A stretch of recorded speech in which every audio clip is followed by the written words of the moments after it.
Tout l'argent vient d'Afrique. Tout l'oseille de l'Europe vient d'Afrique. Depuis l'aube des temps, depuis Hernan Cortés. L'apogée du caoutchouc, l'automobile, c'est le Congo, le caoutchouc.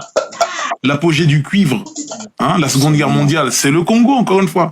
Le diamant, la colonisation belge, Léopold Ier, Absolument. qui n'a jamais mis les pieds au Congo, qui a choisi le Congo comme ça, comme s'il jouait aux Sims.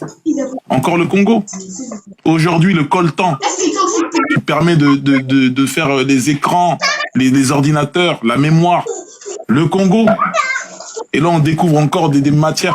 Donc, le pays, il a toujours été dans un tournant décisif tout au long de son existence. Il faut que ça cesse.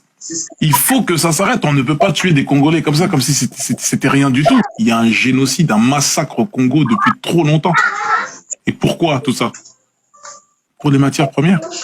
Qui arme ces gens-là? Mais comment t'expliques que ce soit réduit au silence? Mais parce que c'est trop d'argent. C'est trop d'argent.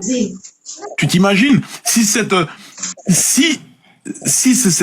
coin du pays là, le Kivu, où il y a tout cette richesse, si c'est plus les rebelles qui ont la main dessus, etc., ça devient un truc national où c'est géré par l'État. Mais les prix auxquels ils touchent le coltan là, ça va augmenter. Ils donnent des vieilles sommes aux milices là-bas, aux mecs qui sont là-bas.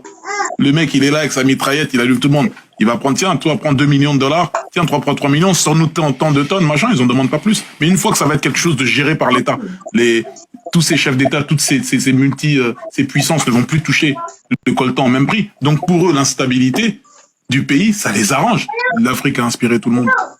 De Picasso aux grandes marques de luxe, ils ont tout pris à l'Afrique. Tout, absolument tout. Ils ont brûlé les bibliothèques. Donc on n'a plus d'écrits. J'ai appris qu'il n'y a pas longtemps qu'il y avait plus grand que le mur de Berlin. C'est le mur que les Béninois ils ont fait il y a des années.